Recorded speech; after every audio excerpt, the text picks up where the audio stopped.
So now we have already seen the thread libraries, that there are two primary ways to implement kernel, which is entirely in user space, and the kernel libraries which are supported by the operating systems. We will go to the threads, the three threads which we have studied: Pthread, Windows, and the Java threads. Will go to these threads one by one, and we'll see the details of each threading. So this Pthread may be provided either by a user level or the kernel level. So both level threading can be implemented using the Pthreads. Its standard is IEEE 1003.1c. It's a standard, and this is a specification, not an implementation. It means that we provide some specification while implementing these, while programming these threads, but it's not we implement the threads from very beginning, because the threads are already implemented using the APIs, and we only give the specific data to these threads for implementations, and this manages everything by itself. And so APIs behaves differently for different type of libraries. Implementation is up to the development of the libraries, and the common Unix operating systems such as Linux, Mac OS uses the Pthread libraries. Okay, and also if we see some example of Pthreads, then if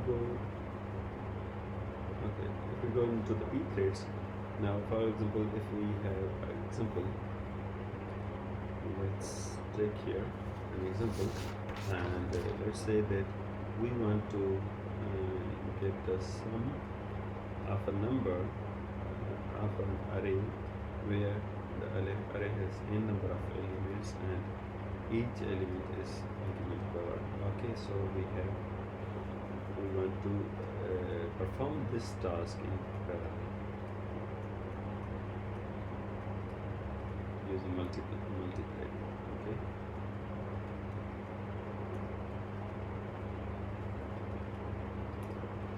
So there are four attributes, four we can say that functions of Pthread init, where we initiate a Pthread, and Pthread create. Here actually we provide the initialization of the attributes, and we create the attribute, and then we join, and after we join we just exit from Pthread. So we have these four main functions of the Pthread. Okay, now here you can see that there's a main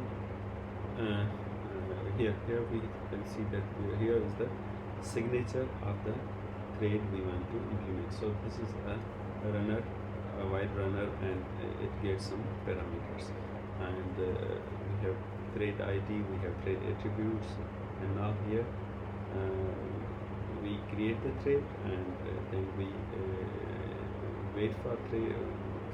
Here we actually set the default attributes of the threads, and then we create the thread using the parameters like thread ID, the attributes, and we call this runner method, right? And we pass the arguments we received from the thread class. Okay, the thread function. So, and then we print here the sum of the elements of the array. Here you can see that we have a function, that same function, the signature we defined before is actually implemented here using Pthread wide runner parameter. In parameter we get string usually, so all ASCII to integer. This function is A to I is actually ASCII to integer conversion. It's a conversion function. Okay, so the upper means that whatever the parameter, what means if we have given this 5, then 5 is the upper limit. Okay, this is an upper limit. Okay, So this is actually converted into the integer, okay, into the integer type, and then the sum here, sum for now the sum is 0, and here we see that we have a loop here, and up to the upper limit means 5, and every time we increment this by this I, okay, and we add the I into this sum, right? So we add the elements of this input, right? If we have given 5 means 5 plus 4 plus 3 plus 2 plus 1, right? So actually it goes from here to here. It means that the sum is 15. Okay. So for this the answer is actually 15. But once this is completed, the thread is exited. So this is an example of Pthread library. The implementation is done in Pthread, and if we go into this, first suppose if we have multiple number of threads, then what is different that Pthread we define the array of the threads, maybe a numbered array 1 to 10 maybe, okay. So we define the array of the thread here, and while joining, then we will count on all the threads of available in this array 1 by 1, right? 1 to maybe 10, right? So this is how the multiple threads are handled in Pthread. Okay. Next, in Windows we have some different approach. This is the example 2. Example 2, right?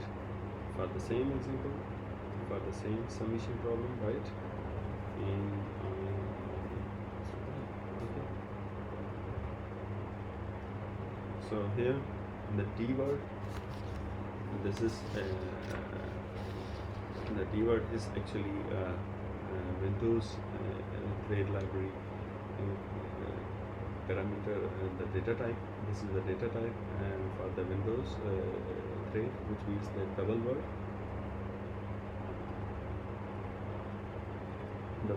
right? The double word has it actually holds the unsigned integers, right? Unsigned integers, which ranges from 0 to a very large amount, something like that, right? A very large range. You can see, you can just Google it and you can see the range if you are interested in this, right? So for that range it can hold the integer. So the word sum, summation, whatever the number you give, the summation is stored over here. And when API summation and LP void is actually pointer to void object. It is a pointer to void object. LP void is actually a pointer to the void object, right? So this pointer to the void object is here for the summation function, right? We have the upper level which we have entered here as a parameter will be converted in the word, right? And then this loop is executed for the summation, right? Once this loop is executed, and we can see here, that pane is more efficient, it's more convenient for me to use the pane here, and this is thread ID and thread handle and parameters. Now here we create a thread, and it has some parameters, the default security, which is null here, and default stack size we define 0, which is actually assigned at the time of execution, and summation. The method we have created previously, the function is called here. The function which we have created is called over here. Okay, and then the parameters of the thread are passed over here, and then default flag we set at 0 and the thread ID. Okay, and then this wait for the single object for the infinite time. Now I must tell you that there are two types of threads. There are asynchronous and the synchronous threads.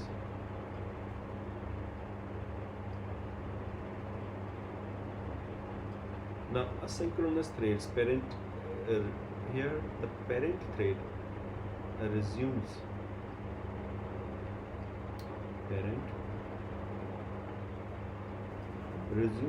after creation of child.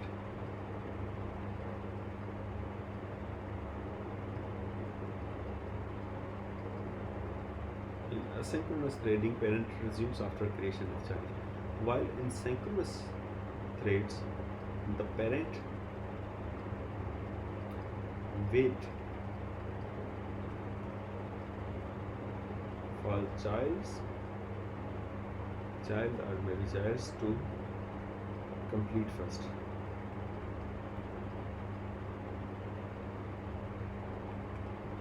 Okay. So here the infinite wait means that this is actually asynchronous. Synchronous thread. Okay. And then once all the parts of threads are returned, then this thread would be closed by this close bar. Okay, and then print the summation. Now we have also Java threads. We know that I might already given you an assignment about the Java threads. So it is implemented by two approaches. One is inheritance, where we use extends, right? Another is runnable interfaces. Okay, so there are two approaches for implementation of threads in Java. We implement this is implement runnable, and we say run I'm a thread, and then creating thread. For creating a thread we say thread worker, this is a thread name, and the object of thread is invoke, and then for starting of thread work data start. This is a function call. We can say function call. It might be if it is inside. If it is for the kernel, it is a system call. If it is for the user space, then it is a function call. Okay. Waiting on a thread, and this is a try catch block. We know try catches are exception handling.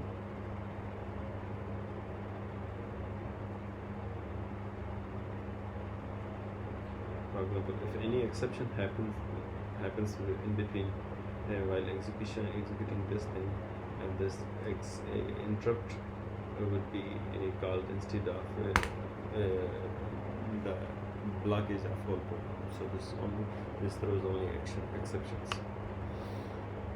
And also we have some frameworks for executing, and here's the example of those frameworks. So after Java, this is actually I'm going through in Java like that very fast, because we already I remember that I have already given an assignment to you for the Java threads. But if there were two sections actually, so if you have not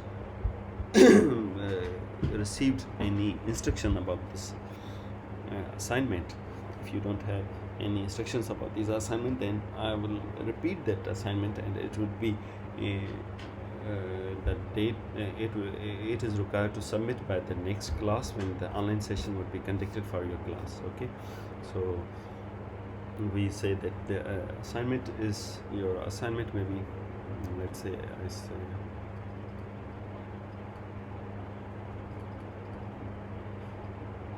assignment is implement the Java thread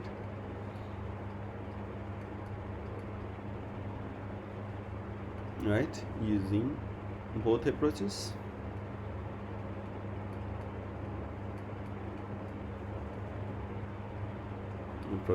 The inheritance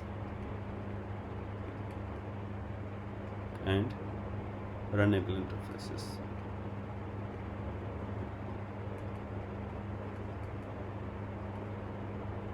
Okay, so you have to implement this, you have to work on some programming, take your computers, do some code here, and implement the example of this summation. Same, the summation example. Okay, so if I give any number of upper bound, then it will sum all the numbers will in that bound for me. Okay, so you implement this example using both approaches. Okay, this is your assignment. I remember it's assignment 2, but maybe we have already lost a lot of things, so it's assignment 1. So implicit threading, and now as threading is not an easy task, I have already told you, so we have now a different approach to deal with the threading, and because there are two more main problems with threading, which is creating multiple threads, that when to break the thread, when to how to balance the split, and how to divide, and how to share the resources, how to share the data. So these all are very difficult tasks for programmer to measure and to perform. So we have some good news for that we have some implicit threading approaches which is growing in popularity as the number of threads increase. Now in one program we might have multiple threads. Even if you see this screen, then in this screen we have voice, we have video, we have text, we have a pen, we have a tablet, we have multiple sort of inputs like keyboard, we have mouse, we have tablet. All sort of inputs are available, are working simultaneously, and we have text also, we have images also. Everything is displaying, everything is managing, and we have also recording voice, recording videos, PPTs are running. So you can see that only this screen which you are seeing currently has a huge number of threads in itself. So how these multiple threads are working correctly, to explicitly do these tasks, to work correctly, is a difficult task, and implicit threading actually made this complicated situation easier for us, and now we can implement the thread using implicit threading approach. In implicit threading approach, we have some libraries, and we have some actually fun methods for this threading, where we have where these threads can be implemented and managed by itself, or managed by some existing functionalities. So we have thread pools, number one, where we have multiple thread pools. Instead of creating the threads explicitly, we have a pool of threads available in our system. We have fork and where we divide this task into multiple threads, and then join them. And OpenMP and Grand Central Dispatch, it's a make and Intel thread building blocks, right? So we have different type of approaches for this implicit threading. So thread pool, what is thread pool? I must just draw a diagram for you, that for example if I might have a queue. Let's say here are the incoming tasks.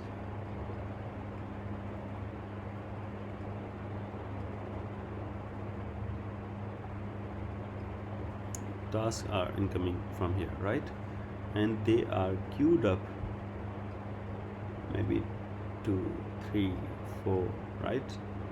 They are queued up into a queue, right? Wait queue. So this is a wait queue. Now we have a pool here. Now you might remember I already told you in the start of this lecture that I will tell you that what is the thread pool while I was talking about the server architecture, client server architecture. So here is the main concept of that. So we have maybe thread 1, and we have thread 2, and we have thread 3. So this one task, maybe we can say this is task 1. Okay, so it is sent to a thread. Maybe if I just let me see. Oh, I'm sorry, it's gone. So what was I was doing that if there's a task from queue, it's coming here, and we can have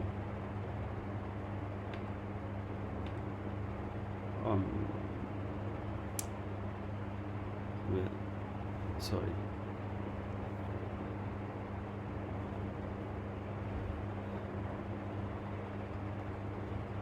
So here's the task, and here's the pool, right? T1, T2, and T3. These are thread pool. This is thread pool. Now each time, this task will take one thread and it performs some tasks, some service, it provides service to that thread using this thread, right? Once this service is done, the task is dispatched, and thread which were taken from here is put back over the pool, returned, right? So we have now limited number of threads. We have now limited number of threads allocated to a specific application.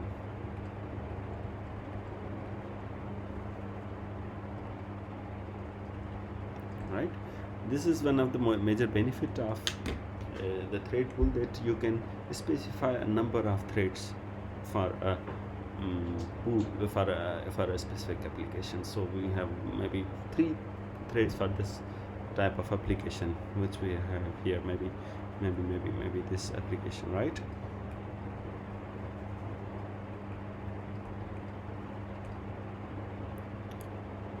Okay, so this application might be creating 1 task or 2 tasks or maybe 3 tasks, and each time only 1 thread is each time from this number of threads, maybe 3 threads, each time 1 thread or maybe 2 thread or 3 threads can be utilized for service, but not more than 3 threads would be allocated because it has some limitations.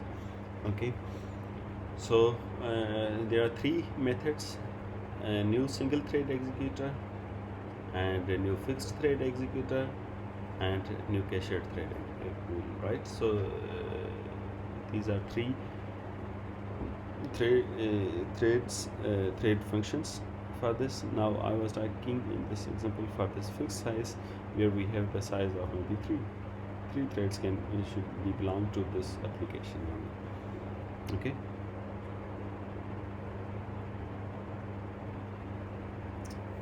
Now here we have Java threads and Java thread pools. You can see that we have executor here, executor new cache thread pool here. Okay, and it executes some code. Okay, and when it shut down, it actually stop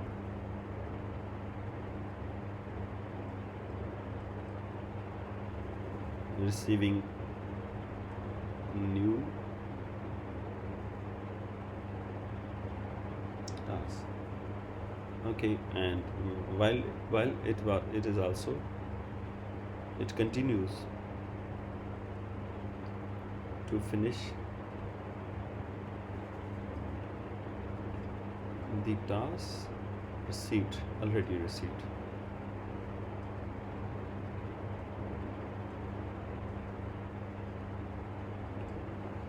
Okay, now here we have again fork and join. This is another very popular parallelism concept which is implemented for the for many multi-thread operations. Even in client server architecture, this is also very popular approach. Okay, so fork and join. Fork is actually like the fork, traditional fork. We have a fork here, right? So actually you have one thread coming from here, and you create multiple. You have one task, and maybe you creating multiple threads from that. Okay, so this is the same here. And that we have a main task here, and you divide that, and this fork join approach divide the task into the multiple forks. So one portion is resolved over here, another portion is resolved over here, and then once this is, let's say, service portion being served here. Okay, and once these are being served, the complete served, they are joined as again a task. This is task.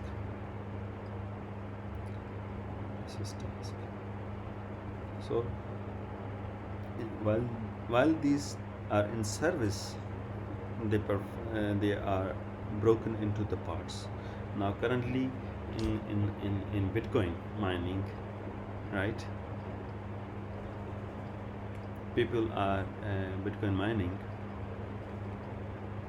people have created mining pools, which means that every time they receive one block to mine, they divide that block into multiple servers, because this mining is heavyweight process, so they divide into multiple servers to perform in parallel for beating the time. Okay, maybe within 10 minutes they complete this mining. Okay, so once this is completed, they again join this to make a new block again, to make the same block which was received here from here. Okay, so this is a very popular concept nowadays. You can very popular example for your fork join approach, and this is most advanced example. It will go for years with you, I believe. So fork and join, actually here we have subset of a task, subtask. We call it as a subtask, as I already told you. So this is portion 1, this is portion 2. For example, if an array, then this array is broken like this, right? And then task 2 would be in that 2.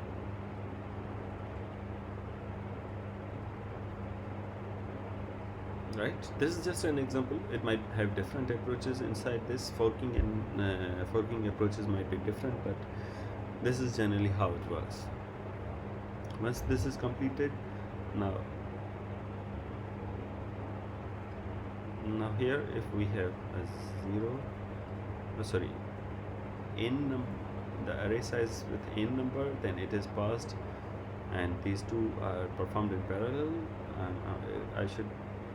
It should be coming from here, but I'm doing from here. Once it is done, it is again combined to represent as a one array, not the two parts, but it is again joined. So this portion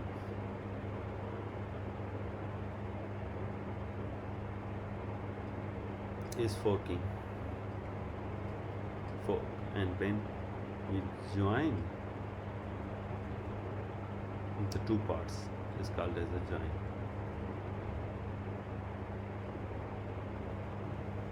Okay, Now this can be hierarchical, this can have a hierarchical structure also, like this. Now this is a task which is forked here. Okay, this task is further forked over here. Now once this is completed, it is joined over this to now this task is forked here, right? Now once this task is completed here, it goes back to the task 1. This task again return to the task, this task 2, right?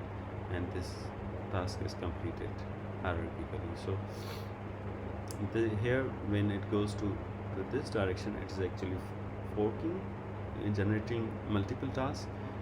This task again generates multiple tasks. This can also generate some other multiple tasks, right?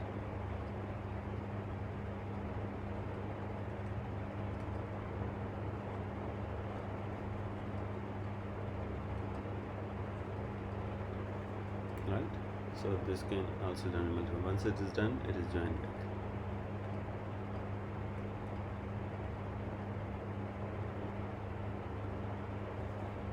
Actually this is 4 and this is joined. Okay, so well, this is also a concept of parallelism, where you have a number of tasks divided into subtasks, which is further divided into subtasks, like a hierarchy, right? So fork join parallelism, I already told you the same example previously. Okay, and this is the implementation of this to compute the summation, and the same example is done by this fork join. Now I tell you there are two portions for a fork, that left and right. Okay, you have a left side, left task, and you have a right task. Okay, this is main task. So this is called left and this is called right. Mostly we use this nomenclature. This is the nomenclature. You can also use your own, but this is a nomenclature used in the programming approaches mostly. Once this is done, you join these left and right here. Okay, so here we have also, we can see that this is the left and this is the right portion. Okay, now another approach is OpenMP. Now we have seen the threading tools and we have also seen the fork and join. These are two very important concepts. Now we have also further other methods of implementing to respond to threading issues, right? So OpenMP is also one of the API for C or C++, and it provides support for parallel programming in shared memory environment, and so we can we don't need any we don't need to have any complicated implementation here, but we just use this header file and we call this in the sequential code in this code, right? So this is the parallel code, while this is a sequential code. Here is the sequential code, sequential, and here is the sequential code goes, while this code is parallel code.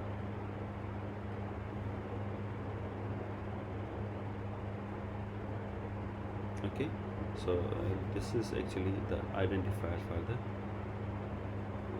parallel region.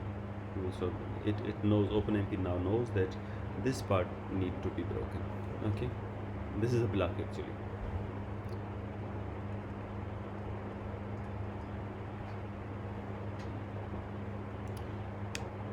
And this can also be run for a loop also. So if you have one a single statement, or you might have multiple statement, or you can might have also loops which can would run in the parallel. So you just need to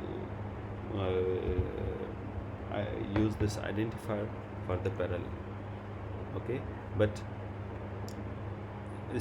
instead of only this program OpenMP parallel, we also add for that. This is for for loop. So this is for loop. Okay, and then we have grant central dispatch. This is another approach like OpenMP for the macOS and iOS, and this has a block identifier, right? This is a block. The block inside this is executed in parallel. Okay, and we can have different type of queues here: interactive, initiated, and utility, and also background queues. Okay, so we have serial queues and concurrent queues, where a serial queue is here like this. Sorry,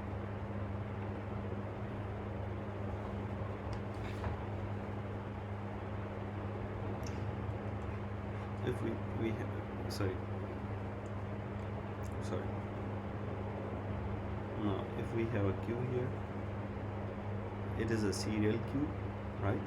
And we take one by one object, and we take one by one task here, and we perform some processing here, and then dispatch here, and then we take another, and then we take another, then we take another, right? This is the serial. While the concurrent might have multiple serving portion here, we take one here, like this is a queue.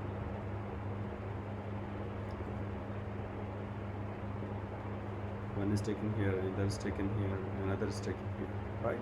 So this is a concurrent FIFO. So the queue is still FIFO.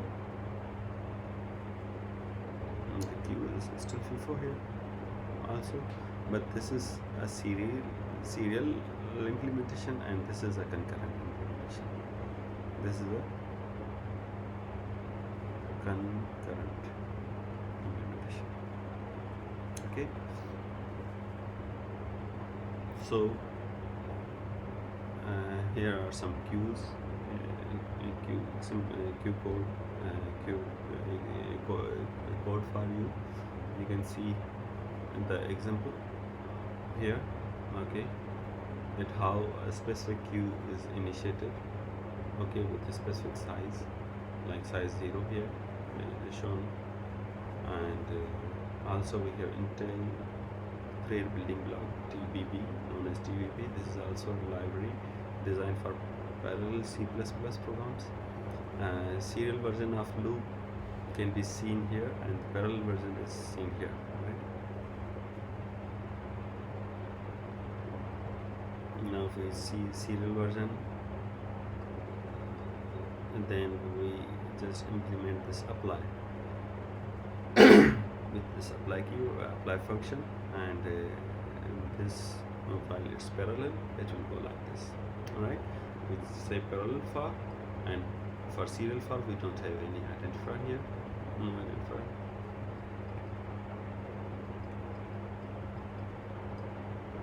And for serial for parallel we have an identifier.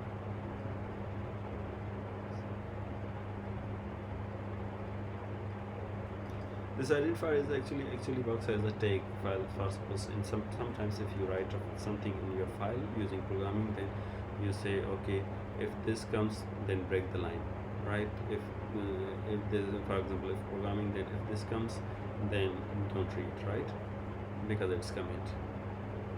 So as this is an identifier, this is also an identifier for parallel, okay? And now we have threading issues. Now inside these threading approaches, we also different threading issues we need to address.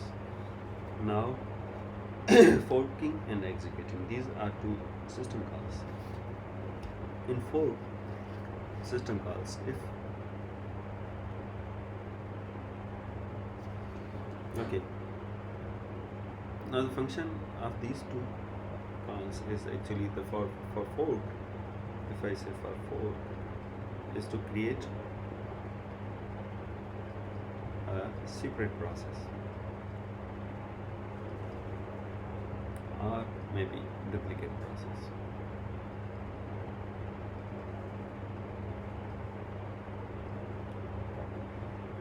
Now this is a work of fork system call. Now for the execute system call, right,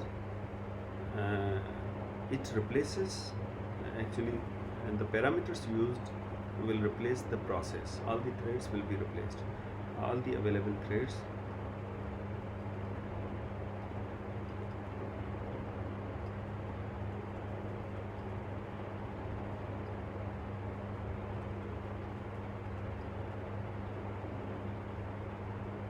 will be placed here.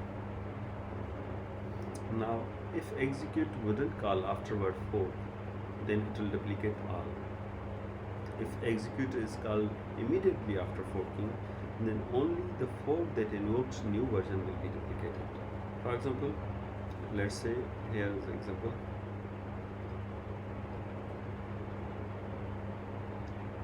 Let's say this is an example, right?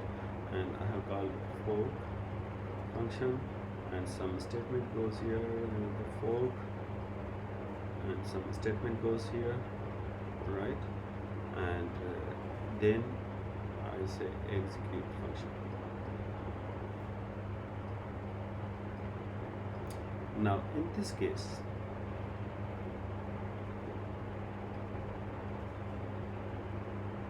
it duplicates the execute function, actually duplicates all the thread.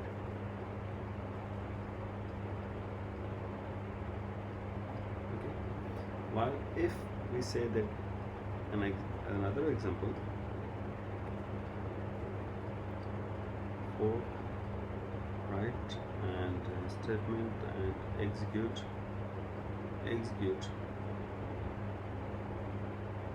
in this that only sorry, also we for suppose we have another fork here, another execute here, and this doesn't go here, this goes here, right? Then this execute only invoke this fork, right? This execute only invoke this fork, right? It does not duplicate, but it provides a new version of fork, right?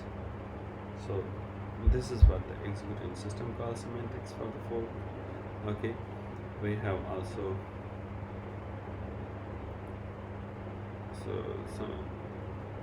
this is some more details about that. Signals, we have all two type of signals coming from the system. We have default signals and user defined signals. So default signals belong to the kernel, while user defined signals belongs to the user. Okay. Now signal, what is a signal? Signal is actually an occurrence of an event. For suppose killing events, right? This is an event. It is actually generated as a signal, right? So any occurrence of any event, input data, right? It's also an event. Keystroke, it's also an event, right? Maybe notifications, it's also an event. It's also a signal. So incoming signals, handling the incoming signals is also a type of multithreading, right? For suppose even if on a system, if I'm delivering a lecture on this system, suddenly if over this top, if I receive a notification, right? Though all my notifications are actually blocked here, but if I receive a notification maybe of upgrade, update, right? Update my OS. Then this is also a signal coming from my system. Maybe it is coming from kernel level, or maybe it is coming from the user level. So when we say default signals, it actually belongs to the kernel. When it is coming from the user level, then it's a user defined signals. Okay, for example, if it is system update, it's a kernel signal. For example, a message coming from a friend, right, using maybe WeChat or maybe WhatsApp, right, application, then it's a user defined, because it is coming from an application, not from the kernel.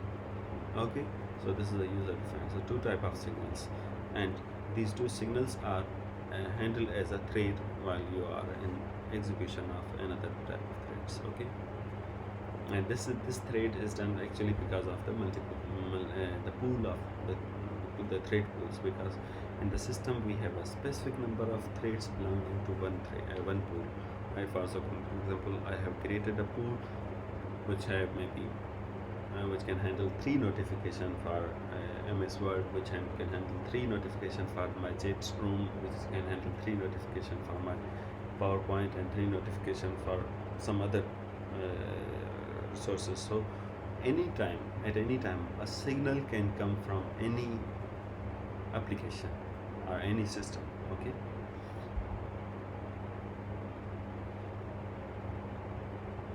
Okay, so this is just details of those threading. And now we have also cancellation of the threads. When thread is created, sometimes it is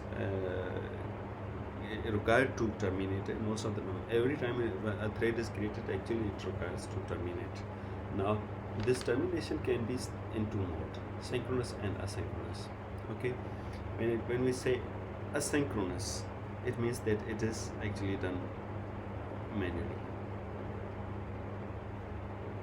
While we are creating a program, we let's say we have one thread executing, and when it is completed, we say it is completed, then terminate that thread. Okay, this is done manually. And another is deferred cancellation, allows the target thread periodically check if it is if it should be cancelled or not. Now this is a normal thread when we know where is the end, we know about the end. But when we don't know about the end, we have deferred cancellation. Now here we have a routine check if it is terminated or not. Okay, if it is terminated or not, we have to check this every time, repeatedly. Okay, this belongs to deferred cancellation. Okay, now here is cancellation thread, pthread cancel. Okay, and wait for thread to terminate. Okay, now here we know and here we don't know about the thread to terminate.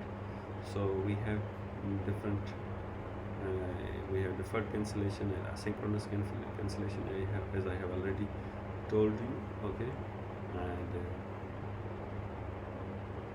and in many systems it is also handled through signals. For example, sometimes if we start downloading a file, then we know that okay, this file size is maybe 5 MB. We know that this file size is 5 MB, and then the process, we can see the process. Okay, as long as it's downloading, we see that it is completing, it's completed now. But if we don't know the file size, then what happens, that we can see that 1 kbps. Okay, what maybe one is very low. You will laugh on me that 1 kbps what kind of internet I'm using. So 100 kbps. Okay, now in this you don't know, then we have a routine thread which is checking every time if it is completed or not. Once it has completed maybe 5000 kbps, right, 5000 kilobytes, right, it is completed, then shows it's completed, right. So we have known, here we have known, and here we have unknown size. So in such scenarios, we use signals. Okay. In Java, these threads are cancelled by using interrupts. I told you already that there are interrupts, hardware interrupt and software interrupts. So when it comes to software, then in threads we have different type of interrupts. So interrupted, if we want to interrupt a work, we just call a system call. We just put a system call, a function call method as an interrupt, right? And if we want to check if the system has been interrupted or not, then there is a method is interrupted to check to see if the system has interrupted or not. Okay. And then we have also thread local storage right here. Okay. Have its own copy. Every thread has its own copy to save. Useful when you don't have a control over the thread creation process. Okay, it is mostly utilized in the threading pools. This is actually a server level. They create their own local storage. For example, if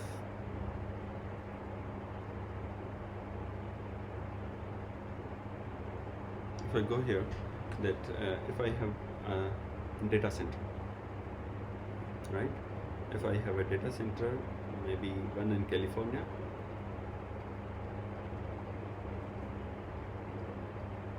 one in UAE, and one maybe in another state. Okay, maybe Canada. Okay, whatever. Or maybe Pakistan. We don't have any data center, but let's say in Pakistan, whatever. So now if we have one task and maybe it is shared over here, but due to some if the task is heavier and everybody is working, maybe in the case maybe it has some data to take from different data centers, right? Data center 2, data center 1, and data center 3, right? So maybe it requires data from multiple data centers. Now every data center should save the local copy of these threads, whatever they're coming to there. Maybe all thread information is coming, but it saved all thread information to itself, right? Thread information is saved locally here. All the thread information is saved locally to those. Okay. And then scheduler activation, we have an activator here.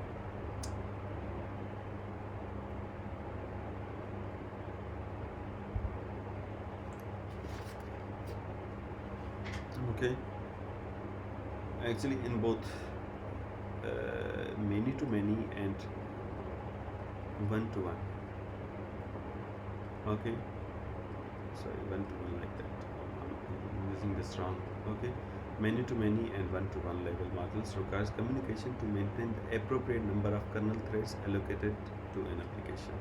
So for achieving this, we have a lightweight process here. It actually takes care of schedule activation. Okay.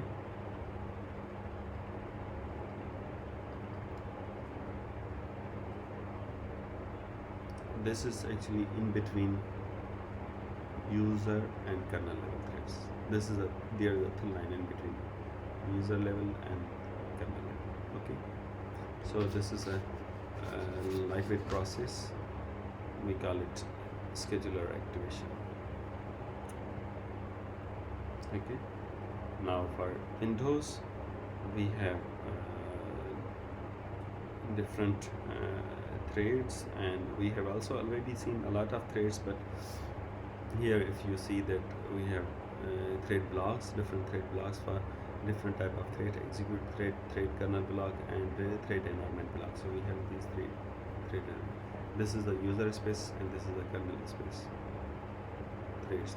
These are kernel level thread, and this is the user level thread. Okay. And in Linux we have similarly we have different threads like file system, the memory, and signal handlers, or maybe files. So this is what all about the threads. We have seen multiple threads and concurrency in this lecture. Okay, and we were seeing that how threads are implemented, how threads, what are the threads applications. Firstly, we seen that what are thread applications, and then we seen that what are the types of threads, what are the models of threading, and then we went to the programming real thread. We seen three different type of threads, like we have seen Pthreads, we have seen Windows threads, and we have seen the Java threads. For Pthreads, we explored that this type of thread belongs to the Unix, Linux, or Macintosh operating system, while the Windows threads belongs to only the Windows operating system. Now, Pthread has both type of threading available on the user level thread and the kernel level thread, while the Windows level threads have only the kernel level threads. And we have another approach of Java threading. Now, Java threads are actually implemented by JVM, Java Virtual Machine, which has a capability to provide a virtual environment where it can adopt the host type, whether it's a Windows operating system or it's a Linux operating system. Any type of operating system can be adopted. So it means that Java Virtual Machine actually provides it is actually a facilitator to implement either Pthread or Windows thread, because on any system, if you have a Java, it knows the underlying logic of the instruction sets, and it goes like that, right? And over the Macintosh or over the Linux system. On the Windows system, it knows the underlying logic of the instruction set, and it goes like that, right? For the specifically Windows. So these are three type of threads we concerned about, and we have seen the approaches for the threads. We seen implicit threading. We have seen that implicit threading, because threading is a complicated process, so we have implicit threading. In implicit threading, we have seen fork and join. We have seen threading pools. We have seen OpenMP. We have seen thread Grand Central Dispatch and Intel thread building block, right? And lastly, we have seen some examples of this threading in Windows and in Linux operating systems. So this is all about today's lecture, and with this lecture, I have also provided you a link for the meeting on Zoom. Maybe we can I will discuss with the coordinator, and will give you the schedule for that meeting. Okay. Wish you good luck. If you have any questions, just note down those questions. We will see those questions in our online session. And remember, this online session is very much important, because you need to do some assignment. Like I have already given you assignment. We'll discuss that assignment. We'll see that assignment. I'll see that assignment, and I will mark you. I will give you grades on that assignment, and also each lecture you attend will be credited with 1 mark. Okay. Wish you good luck. Wish you safe. Stay home. Stay healthy, and stay safe. Thank you.